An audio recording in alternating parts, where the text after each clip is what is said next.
مولا حسن کی زندگی کا یہ حلم اگر ہم سیکھ لیں تو دنیا میں بھی کامیاب، آخرت میں بھی کامیاب. مشہور و معروف واقعہ بچے کو یقیناً یاد ہوگا، ریپیٹ کرنا بہت ضروری ہے کہ بچے کو دوبارہ یاد آ جائے، بزرگ بھی اس واقعے کو بار بار سنتے رہیں، سناتے رہیں. یہ ایک واقعہ ہے بلکہ کئی اور واقعات بھی ہیں.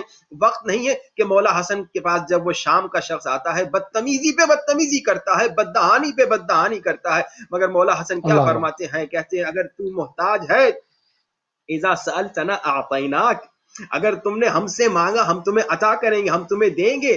اگر ہم سے گائیڈ مانگتے ہو، مدد مانگتے ہو، ہم مدد کریں گے. گھر چاہتے ہو گھر دیں گے، کھانا چاہتے ہو کھانا دیں گے، پیسے چاہتے ہو پیسے دیں گے.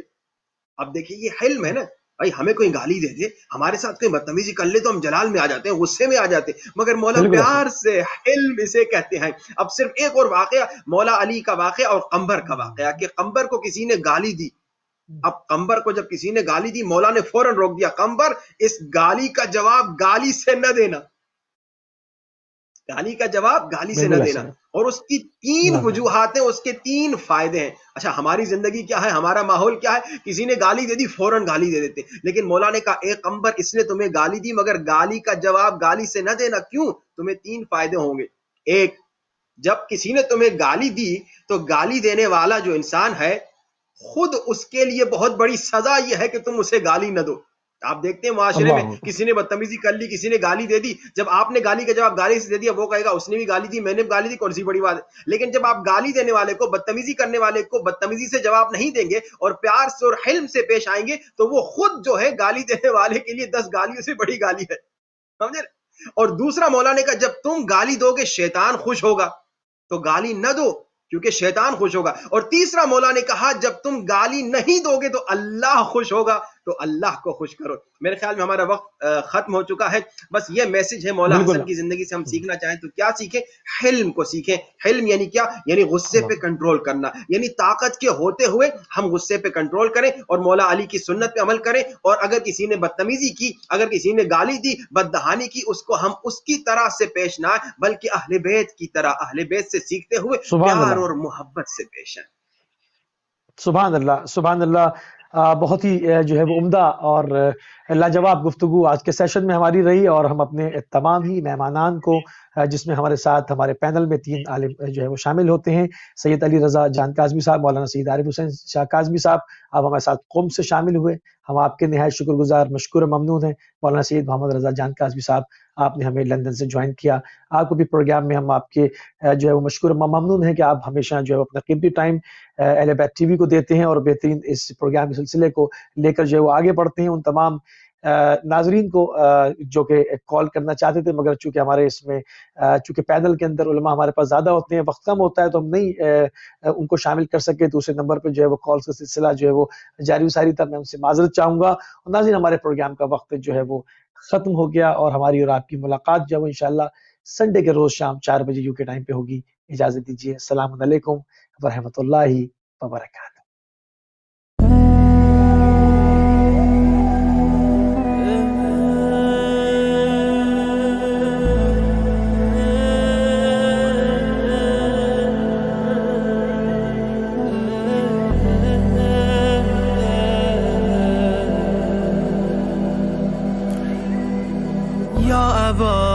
صالح المدد مولا یا ابا صالح المدد مولا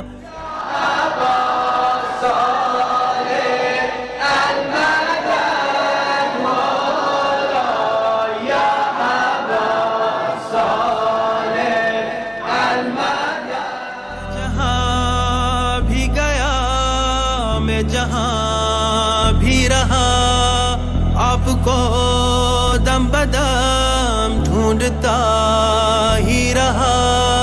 آپ سے دور ہوں یوں ہی رنجور ہوں، حسرت دید ہے پھر بھی مجبور ہوں. ہم جو بروم به بهانه تو که مگر برسم در خانه تو، همه جا دنبال تو میگردم که تویی درمان همه دردم یا ابا صالح المدد مولا یا ابا صالح المدد مولا اگرم نبود دل لایق تو نظری که دلم شده عاشق تو من ناقابل به تو دل بستم نکشید دامان خود از دستم گرچه دل کو نہیں ہے لیاقت تیری لطف ہے دل میں ہے اب محبت تیری دل اندھیرے میں ہے تیرا مجذوب ہے مجھ سے مولا میرا کس لیے دور ہے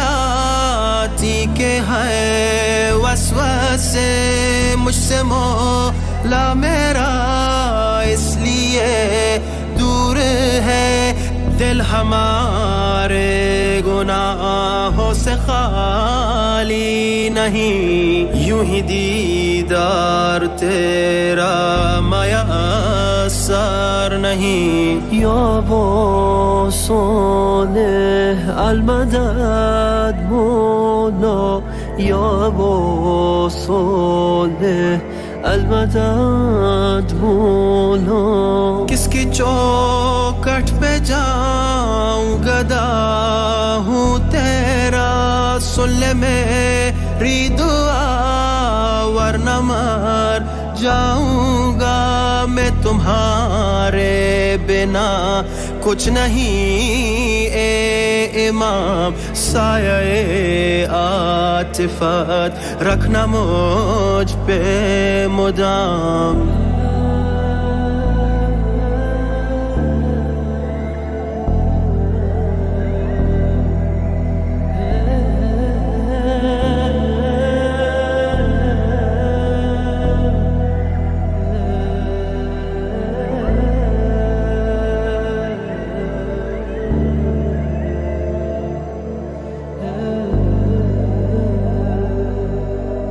یا ابا صالح المدد مولا یا ابا صالح المدد مولا معرفت کے خزانے ہو مجھ کو عطا اس جہاں میں ملے خلد کا ذائقہ آپ کے عشق نے ایسی سوغات دی دور دل سے ہوئی لذت دنیاوی یا ابا صالح المدد مولا یا ابا صالح المدد مولا تاج شاہی کی کیا ہو ضرورت مجھے تیری نالین ہی میری دستار ہے سن کے شکوہ فلک کا انہوں نے کہا راہ حق پہ رہو جلد آ جاؤں گا یا ابا صالح المدد مولا یا ابا صالح المدد مولا